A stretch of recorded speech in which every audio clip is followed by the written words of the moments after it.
And now we must turn to the issue of gun violence in America today, because the latest mass shootings in Aurora, Colorado, and Newtown, Connecticut leave us all, liberal and conservative, Republican and Democrat, appalled and disgusted at the carnage.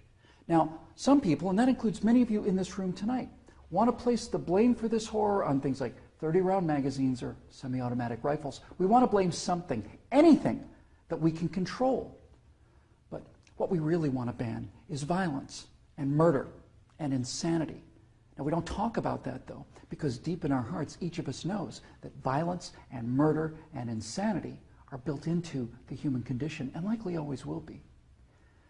You know, there are two kinds of animals in this world, predators and prey. No one watches a leopard chase down a gazelle and denies that the gazelle has a right to use its hooves and horns to protect itself from the predator. But there are people in this room tonight and all across the country who would deny that same right to self-defense to other human beings. Such people seem to think that the way to stop the leopard is to cut the horns off of the gazelle, that by somehow making it easier for the predator will simply go away. My friends, this is insane. When you make it easier for the predator, you get more predators. So let's start with the so-called assault weapons, more properly known as semi-automatic rifles. In 2011, the total firearm murders came to 8,583, according to the FBI. Now, during that time, the total murders committed by rifles, all rifles, not just semi-automatic rifles, were 323. That's 3% of all murders. Hammers and clubs kill half again as many people as rifles. Hands and feet murder twice as many. And knives kill 5 times more Americans than all rifles combined. Preventable medical errors kill about 98,000 people per year. Medical malpractice kills more than 12 times as many people as are murdered in the U.S. each year. That's more than 300 times the number killed by all rifles, not just the so-called assault rifles. And yet, no one talks about limits on hammers or knives or doctors or hospitals.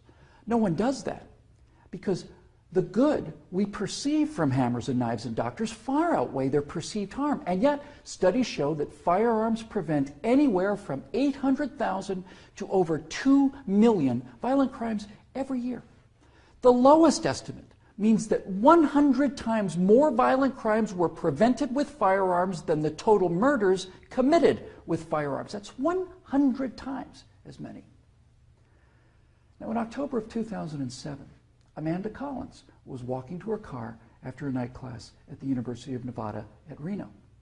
Amanda had a concealed carry permit for her 9mm Glock that she carried for self-defense. Unfortunately for Amanda, UNR is, like most college campuses, a gun-free zone. So, like the law-abiding citizen that she is, she did not have her gun with her in this gun-free zone when she was attacked by James Bila. Bila raped her on the UNR campus less than 300 yards from the campus police office. He then walked away, and a few months later, this human predator went on to murder 19-year-old Breonna Dennison. Amanda Collins went on to say, quote, "I know, having been the first victim, that Breonna Dennison would still be alive had I been able to defend myself that night," unquote. Therefore, I am directing the virtual Attorney General to aggressively challenge any gun control laws that violate Amanda Collins' right not to be raped and Breonna Dennison's right not to be murdered. You're not forced to abandon your First Amendment right when you enter Chicago or New York, or your Fifth Amendment rights when you walk onto a college campus. As virtual president, I will veto on the spot, without hesitation, but with a great deal of pleasure, any and all attempts to destroy any of the Bill of Rights, of the Constitution of the United States of America. Because, when it's all said and done, the Second Amendment to the Constitution is not there to protect us against criminals, and the people calling for gun control know this. That's why they want gun control instead of crime control. That's why they want laws that, at the stroke of a pen, turn law-abiding citizens into criminals. The Second Amendment is there to protect the American people from tyranny. The Second Amendment is there to protect the American people from politicians. The Second Amendment is there to protect the American people from us. Now, Some politicians claim America deserves a vote on this issue. Okay, let's have a vote. Those of you advocating infringement on the right of the people to keep and bear arms need to go to the American people with the 28th Amendment, which would simply read, the Second Amendment to the Constitution is hereby repealed. That would, for the first time, give you the legal authority to do what you have been doing and what you are trying to do now in direct violation of your oath of office to defend the entire Constitution of the United States, not just the parts you happen to approve of. So go ahead, go to the American people and tell them that ultimate power is no longer to be vested in the people who can't be trusted with that power according to you. Tell them only the government can have that power now. You go out there and try to convince the people of the 38 states that you're going to need to get that amendment passed to agree with your opinion of them versus their opinion of you. I dare you. 12 million unarmed men, women, and children were unable to resist being murdered by their own National Socialist government in Germany. Perhaps 50 million unarmed men, women, and children were murdered by their own Union of Soviet Socialist Republics. 50 million Chinese murdered by their own government under Mao, who also disarmed his people.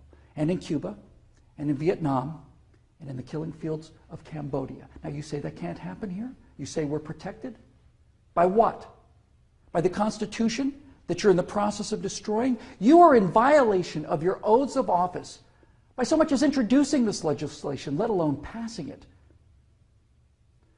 My fellow Americans, the previous inhabitants of this chamber watched as 100 million people were murdered after being disarmed by their own governments. Every single one of those men, women, and children were as real and precious and irreplaceable as the children at Newtown. And I tell you here and now that I will be damned if I will let that happen to the American